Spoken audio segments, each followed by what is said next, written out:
Михайловна Кичба, председатель движения «Матери Абхазии за мир и социальную справедливость», секретарь Общественной палаты Абхазии. Вместе с Гулей Михайловной мы пришли сегодня в дом-музей Гулия, где она работала еще в 70-х годах прошлого века. Тогда ради Владислава Арзенба Гуля Михайловна совершила практически преступление.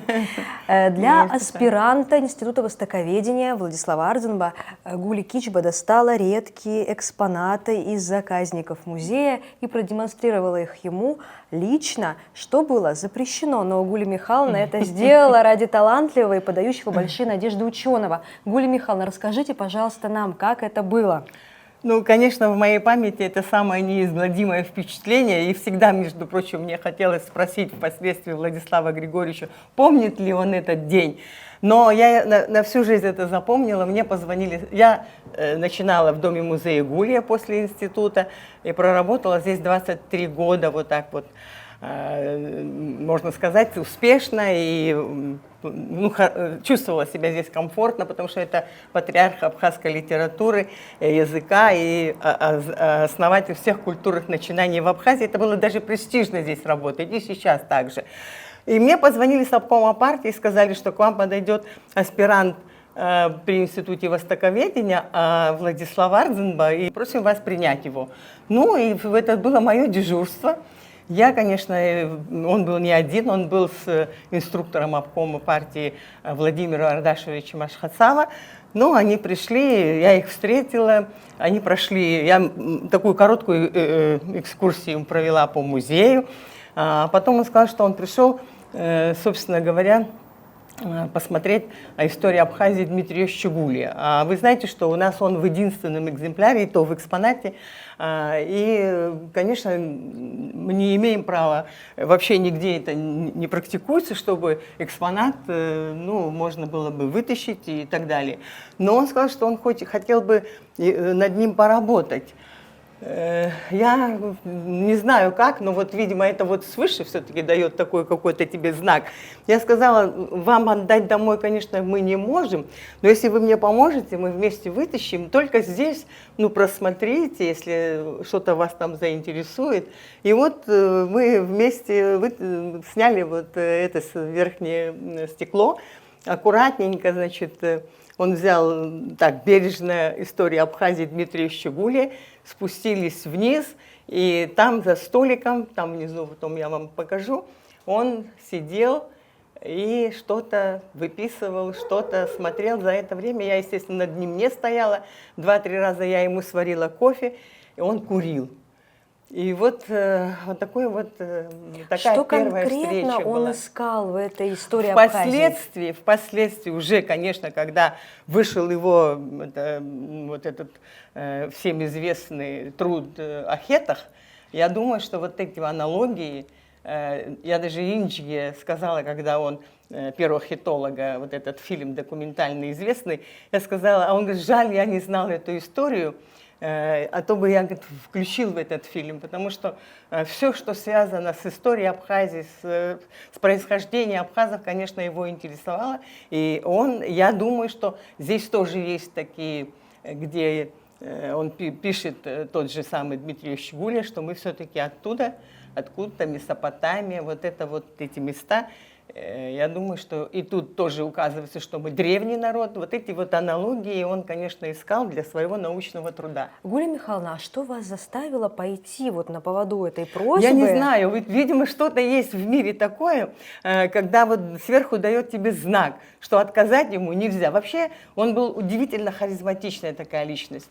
Он не просил, там, не умолял, ничего. Он просто сказал, я бы хотел бы поработать, потому что мне очень важна вот эта, значит, история Абхазии, и вот больше ничего. Ну, я, естественно, я так думаю сейчас, что главный хранитель нашего фонда, Нателла Джичаева, я не знаю, разрешила бы она мне это сделать или нет, но я пошла на это. Но я сейчас не сожалею. Я думаю, что в этом тоже какая-то помощь в его труде, ну, во всяком случае, я причастна.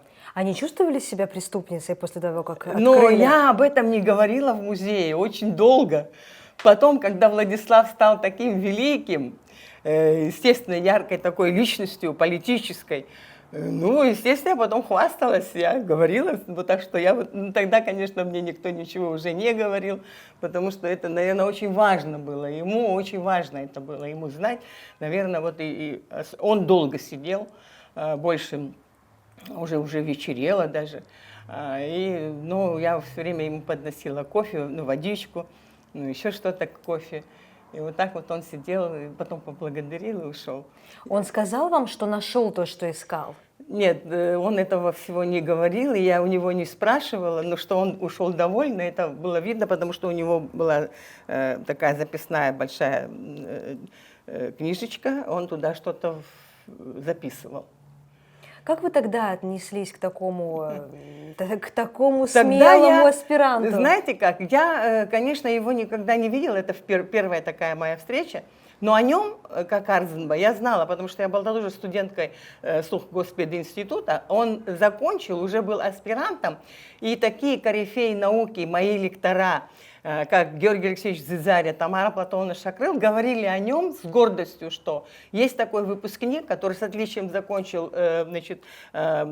институт, и сейчас он аспирант. И вот они, как бы возлагая на него, как на ученого, какие-то свои надежды, говорили о нем хвалебно. И вот это я запомнила. Вот когда он пришел, видимо, это тоже мне помогло, что я фамилию Арзенба уже слышала. Гуля Михайловна, вообще говорят о том, что он был очень статным, очень красивым молодым человеком и обладал какой-то удивительной энергетикой. Вы тогда, когда увидели его в первый раз, что вы почувствовали? Я не знаю, сейчас трудно мне сказать, но, конечно, ну, во-первых, я воспитанная абхазка, и, конечно, я вежливо и очень так уважительно к нему отнеслась, просто как к человеку, который, значит, ну, уже подает, значит, как это сказать, стремление к знаниям и так далее. Ну, ничего, просто как абхазка, вот как принимают обычно посетителя, гостя, вот так я его приняла. Но хочу вспомнить еще в институте с моей соседкой была, она не сокурсница, но в одно время с ним училась, Бела Олейникова. Она училась на иностранном отделении, а он, естественно, на историческом. Но у нас тогда в институте, это продолжалось и при мне еще, были литературные кружки, драм-кружки. И вот он, значит, сыграл Ромео, а она сыграла Джульетту. Ну вот это, например, в Абхазии точно никто не знает, я думаю, потому что, может быть, знает семья. Я даже тогда удивилась, когда она мне это рассказала, он уже был таким лидером национально-освободительного движения. Я сказала, как? Совершенно вот его внешность к Ромео точно не подходит. Но, однако, он, оказывается, может быть и таким, тоже и романтичным в том числе. Спасибо, Гуля Михайловна. Давайте пройдем в то место, Хорошо. где он работал над Пойдемте. историей Абхазии. Я так понимаю, вот здесь, да, Да, расположился? ну обычно здесь у нас всегда книга отзывов. Ну, он сел сюда, и с этой вот историей Абхазии спокойненько я пошла. У нас здесь есть место, где мы варим кофе. Сварила ему сразу кофе, подала водичку. Он пепельницу попросил, курил. Вот, я помню это точно. Я меняла пепельницу несколько раз. Но он долго, ну я ему не мешала, уходила, так иногда заглядывала, вдруг думаю, надо поменять и так далее. Они Вот боялись, здесь что кто-то зайдет и увидит, что ценный экспонат вот так лежит на столе письменном? Я почему-то в этот момент об этом не думала. Я, конечно, переживала за больше всего, чтобы не зашла Нателла Джичаева, потому что она у нас главный хранитель фонда и очень строгая была. Чтобы вообще вытащить из фонда даже нам, сотрудникам, какой-то там экземпляр или же материал, мы всегда должны были обязательно обратиться официально. То есть у нас очень строго в этом отношении, и работа над материалами тоже очень бережно происходит. Гуля Михайловна, я знаю, что вас с этим и во время войны столкнула судьба с Владиславом Арзенбо, с его мамой, с его женой. Но об этом я хочу поговорить уже в другом месте. Мы находимся в центре Сухума, в парке Славы, где похоронены бойцы, погибшие во время Отечественной войны народа Абхазии. Один из них, сын Гули Михайловны Кичба, Арзамет Тарба, он погиб во время мартовского наступления в 1992 году. Гуля Михайловна, давайте вспомним этот трагический день и то, как вы восприняли эту неудачную операцию. Была ли какая-то обида на главнокомандующего? Было ли какое-то разочарование ходом войны? Вы, как женщина, как мать, как восприняли все происходящее? Ну, когда началась война, на самом деле, мои дети, они были студентами Сухумского государственного университета, 2-й, 3-й курс. Конечно, они не были военными, но Родина зовет, и все их друзья, почти весь класс, кстати, Арзамета, и в том числе и Димы Тарба, они, значит, вот на Красном мосту оказались. Дима, правда, был мобилизован. Всего 2 месяца он был призван в армию. Может быть, я иногда это все время говорю, это его спасло, потому что все какие-то навыки военные он все-таки знал. А эти вот как бы грудью всегда встречали и шли на врага. Но мы как восприняли, конечно, какая мама хочет, чтобы сын пошел на войну. Но у нас Родина одна. И когда они прибегали, вот там, чтобы взять какие-то там, я не знаю, там пищу, что ли, я не помню, фрукты, я, конечно, как мать говорила, есть взрослые люди, не знаю, если не мы, то кто, они говорили. Это каждая мама потом уже встречаясь говорила про это. И мы восприняли это как должное, потому что во все времена Родину, конечно, ее защищали Родину и ее сыны. И так случилось и в эту войну. Но мартовское наступление, конечно, было одним из... Каждое наступление, это была надежда на то, что мы победим. Но, вы знаете, январское наступление, оно было как бы неудачным. Мартовское было очень кровопролитным, самым страшным, между прочим, в истории войны после Ладской трагедии. И это, конечно же, очень сильно отпечаталось в нашем народе, особенно у семей погибших. Вы помните, это когда родители требовали тела погибших, а они были на этой стороне. Грузинское, конечно, командование, оно хотело внести раздор, чтобы уже у нас внутри тоже вот какое-то было такое вот противостояние, что ли, между руководством страны и семьями, чьи дети погибали и остались на той стороне. 222 человека погибло в мартовском наступлении, тела которых нам не выдавали. Но все это, конечно, было очень тяжело. И я своего сына ждала 21 год, его искала. Фактически он числится в списках без вести пропавшего. Но так как у меня второй был на фронте, я, конечно, думала о победе, о той победе, которую ждали все. И она уже, третье, уже июльское наступление было окончательным и победоносным. Мой сын погиб, естественно, мы все ждали, что сегодня-завтра останки моего сына найдутся. И ко мне приехала мать Владислава Григорьевича Арзенба, Надежда Шаабановна, сказала мне слова такие поддержки, что ли. Она сказала: меня прислал Владислав Арзенба. И знай, детка, что ты родила героя. И с каждым погибающим, говорит, погибает и мой сын. И вот эти пули, говорит, стрелами вонзаются в его грудь. На самом деле меня это очень тронуло. Я когда это вспоминаю, до сих пор у меня как бы комок в горле. Это мудрая женщина. Для меня это было честью, что ли, вот в этот даже такой трагический момент.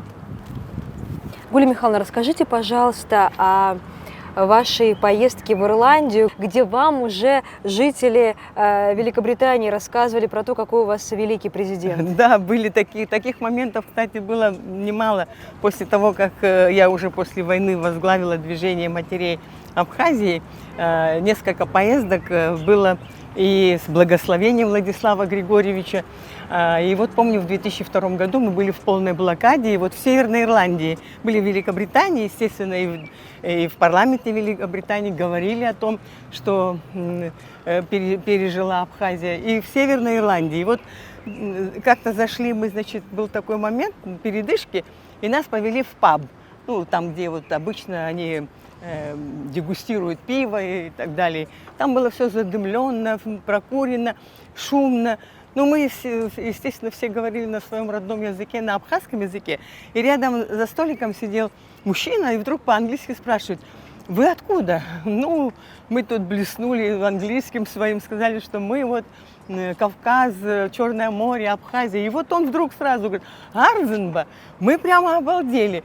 И, естественно, сразу же к нему так повернулись, какие-то сувениры свои стали давать. И он говорит: это, говорит, Freedom Абхазия, это великий, говорит, лидер за свободу Абхазии борющийся. Вот это я на всю жизнь запомнила, и мы такие гордые, радостные ушли, что даже вот в той далекой Северной Ирландии, ну, естественно, имя Владислава уже было известно. Гуля Михайловна возглавляет движение матери за мир и социальную справедливость. И в организации такого движения принял непосредственное участие Владислав Арзенба. Расскажите, пожалуйста, как он способствовал вот этому вашему объединению? Ну, конечно же, когда война началась, матери и вообще женщины Абхазии очень большую работу вели в целях, значит, недопущения, чтобы война была быстро прекратилась. Мы писали во все организации, в том числе и Кофи Аннану, грузинским матерям, чтобы не посылали сюда своих сыновей. Эти акции проводились, вы знаете, в Гудауте. И вот таким образом какая-то часть, которая вообще везде, это и в Турции, и на Северном Кавказе, и в той же Москве. В Москве вот по госпиталям, например, ходили женщины вместе со Светланой Родионовной. Мне мой младший сын рассказывал, что Светлана Родионовна посещала госпитали, в частности, заходила в их палату.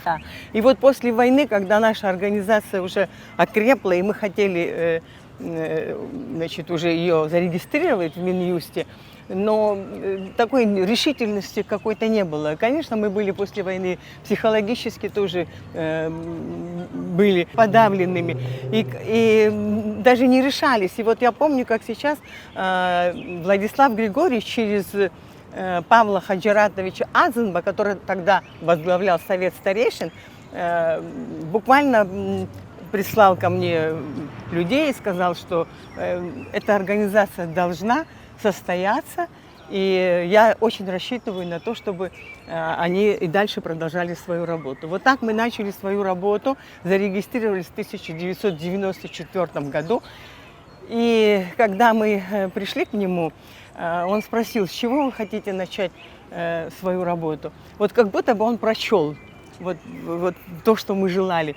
Но я сказала так робко: вот хотелось бы посетить семьи погибших Северного Кавказа, посетить могилы добровольцев. Он просто, знаете, воспрял, он сказал: правильно вы решили, и я, говорит, в этом вам помогу. И вот я помню эти незабываемые поездки, мы даже очень переживали, как же мы зайдем в их дома, и что же мы скажем этим матерям. Наши, понятно, это и так за нашу родину, а вот все-таки это как бы далеки от Абхазии, хотя по крови братья, но все равно.